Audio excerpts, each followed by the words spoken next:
As we all know, the Montreal Canadiens traded Evgenii Dadonov for Denis Gurianov today, and we're going to be getting into the real reason Kent Hughes made this move. Plus, at the end of this video, we're going to be discussing the Timo Meier trade and whether or not we think the Habs missed out by not pushing harder for him, so you won't want to miss this edition of Habs Digest. Hello, bonjour, ahoy, and welcome to today's second news edition of Habs Digest. I'm your host, Josh Gosse, alongside my co-host, Jesse Poirier. Reminder to hit the subscribe button right now as we are on the road to 5,000. We're well over 4,100 now. We're not that far away. Hit that button. It'd really help us out. Jesse, the big news today, of course, I posted a video earlier as soon as it happened, but after discussing with you, I think we owe it to the fans to talk about the real reason why we think Kent Hughes traded for Denis Gurianov. Of course, we'll bring up the tweet. The Habs acquired Denis Gurianov from the Stars in exchange for Evgenii Dadonov.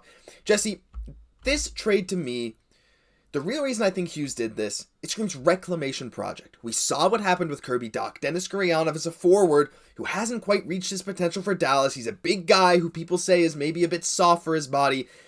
It bears a lot of similarity to the Kirby Dach trade this past summer. What are your thoughts? Do you think that Hughes did this to try and reclaim a potential star in the making? Well, I think the real reason is he's the type of player that plays the type of hockey that we like to play, and really is that shoot first type of player. Because what were we saying like after last night's game, Josh? It's like we need to be a little bit more selfish with the puck. It's great to set up the play.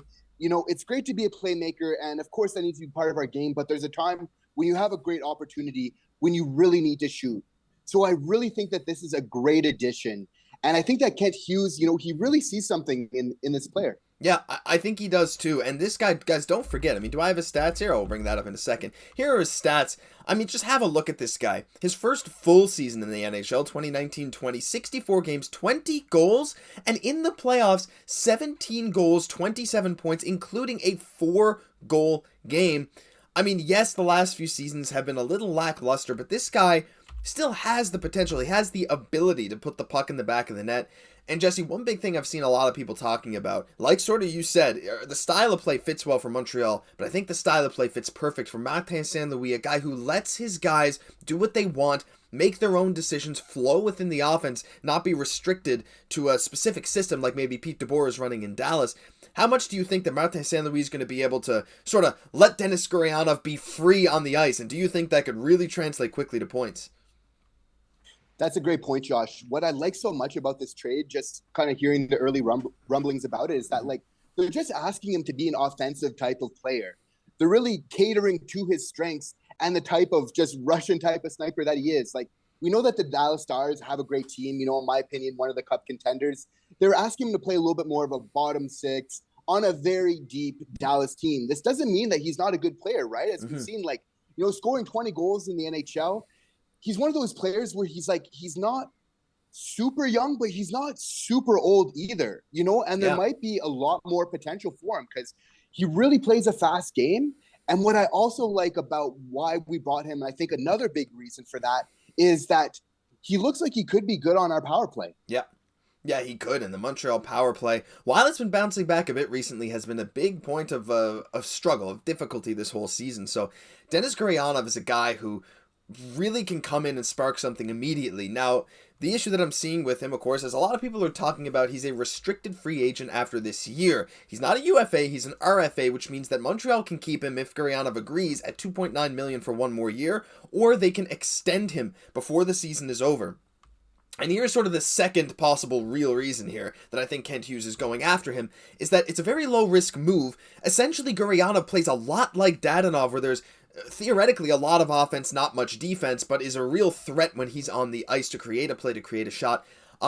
Jesse, I think he's really in the right opportunity now to put up a lot of points with Montreal in the remaining games, but also it's the perfect spot for Kent Hughes to maybe, if he can get him on a 3-4 year extension at a pretty low price point, because Gurianov's price has never been lower. Let me just show you this thing that I brought up earlier.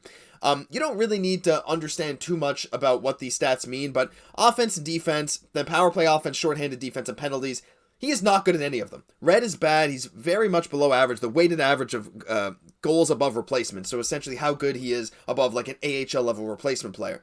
And he's below average in most of these, below an AHL level replacement player, which is obviously not really reflective of his talent, but to be able to bring this guy in, a guy who scored 20 goals, had a 4-goal playoff game, do you think that Hughes could be gunning for an extension at like a really bargain price point to have this potentially solid middle six winger for the next few years? We'll have the rest of the season to really see that. And I think that we're going to get a good amount of time. And I think he's going to be put in a position to succeed. I think it's very likely that we could see him on that first line with Suzuki, which I find very interesting, because I think him just playing with another type of playmaker, because he's more of a shoot first type of guy, but he's somebody that creates opportunities for others. Now, we've seen so far in Dallas that while he's good at maybe creating opportunities for others, he's not necessarily getting all the best of them for himself. No. So we know Suzuki, who's more of a pass type of guy, with somebody who's more of a shoot first type of guy, especially with Caufield out, I think would be interesting to see on a line, hopefully very soon. Yeah, I think so too. Hopefully he can join Montreal for their next game. Just a final point on this Denis Gurianov topic. I saw someone point this out. Kent Hughes was able to trade Shea Weber's contract for Denis Gurianov. That's basically it. He brings in Evgenii Dadonov for Shea Weber's contract to give some cap relief to the Vegas Golden Knights. Dadonov plays good enough. I'm actually shocked that we got really anything more than a 4th or 5th round draft pick for Dadonov, because Gurianov was a former 1st round pick who's playing like not great. But think about it, most 4th or 5th round picks never make the NHL. So the fact that Montreal got a legitimate NHL player for the likes of Shea Weber's contract and the guy who they can keep for 3 or 4 years down the road, I think it's an ultimate win. Jesse, the next thing and final thing I want to talk about in this video, news just broke that the New Jersey Devils have landed Timo Meier. Do I have the tweet up here? No, I don't have the tweet ready to go, but that's okay. They've landed Timo Meier. The price tag has not really been released as of the recording of this video. We do know that Dawson Mercer is not part of the trade, at least that's what they've said, but also an extension is not part of the trade, even though Meier's a UFA at the end of this year, and that San Jose will be retaining 50% of Timo's salary. We spoke a bit about Timo Meier potentially coming to Montreal because there were rumors they were linked to Timo Meier. I think it was Dave Pagnotta just a few weeks ago. Were you upset when you saw that Montreal maybe didn't make a bigger push for Meier, or are you kind of okay with Montreal not getting him? I'm not devastated at all. I'm always open to, to pondering these type of trades. But like, my honest opinion is that the Habs don't need to do anything drastic right now. No. We're in a year where we've made it clear it's about development. We want to get time for those younger players. Hopefully if not somebody were injured, we would have more time for them. But that's what it's really about this year. We're kind of biding our time. Who knows what this team's going to kind of look like in another couple years? It could look radically different, right? Because things change really quick. But we're building up that young core, So I don't think right now it's really important to use our cap space as a weapon, as we've seen so many teams be able to do, and just be able to acquire draft picks and other things. And I wouldn't be surprised to see that at all, for the Habs to do that further on in this trade deadline. So I think one of the most important things that GM knows, as I said, is this keeping that space, that flexibility. So to build up your team, get it to that point where you want. And then once you really want to shoot your shot, then you make that type of acquisition like Timo Meier. Yeah, I think you're bang on the money with that, Jesse. And I'm kind of on board with you. I'm not upset Montreal didn't go after him. Yeah, ideally, he would have been a great player to have on the Habs. 30-goal scorer multiple times in his career, this year, last year, and a number of years ago. But there's been a little bit of inconsistency with his play. Now, maybe that's just the San Jose Sharks. Who knows? And at the same time, though, I think we almost have to wait to see what the actual trade is going to look like. We don't know exactly what New Jersey's given up quite yet. I don't think they're going to give up someone like Nemitz in this kind of deal, especially if it's as reported and there's no extension along with it. But like you said, keeping cap flexibility for Montreal right now is very important because they have so much money left on IR, and these guys theoretically will come back to play. Someone like Brendan Gallagher. We are not really sure about LTIR guys like Paul Byron, but Monahan is still there at $6+ million, and looks like he's not even coming on the road trip, so he won't be traded before the deadline, it looks like. Yeah, I think it would cap strap Montreal. Yeah, he's a 26-year-old forward. We'd have him for his prime, but I don't think it would have made sense. In theory, it would have been great, but I'm pretty much okay with Montreal not getting. But what do you think of the fit on New Jersey, Jesse? We might as well talk a bit about Meier. Do you think he's going to fit well on that team? Because honestly, a team like New Jersey, they don't make a ton of big splash trades, although they've done some more signings and trades, especially with the likes, Dougie Hamilton, and they got Subban a number of years ago. What are your thoughts on Timo's fit over there in Newark? I really like it. It's so nice to see Josh just different teams than, what we've seen, over the last, little bit kind of come and compete, right? Yeah. I think that, it's nice that kind of they rebuild it. They did a great job of doing that. Now they see that at a point where they want to contend. They're a great hockey team. I actually really like the style of hockey that they play as well.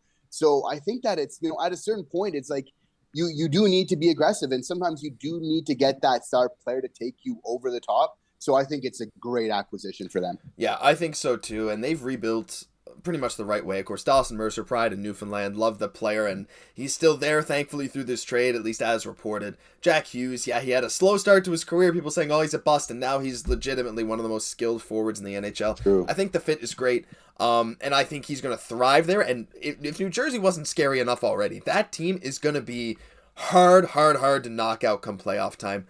Jesse, there's just a few things here that I'm looking at, people talking about the trade. As of now, someone checked with Devils prospect Fabian Zetterlund, who is one of their highly touted prospects. He hasn't heard anything about the trade, apparently. And then we got some other things here. The Sharks are actively marketing Kevin Labanc. Apparently, he's not part of it. Scott Harrington is going to the Devils from the Sharks along with Timo Meier, but as for what the Devils are giving up, we don't know yet. So maybe once the deals are finalized, we'll have a video maybe talking about, hey, for that price, maybe Montreal should or shouldn't have. But in the meantime, I thought it was important to update you guys and let you guys know what's going on. But that'll do it for this news edition of Habs Digest. If you enjoyed, leave a like, comment, subscribe to the channel. Help us hit 5,000 subs, almost halfway to 10K. It'd be really appreciated. I'm Josh Gosse for my co-host Jesse Poirier. We'll catch you in the next one.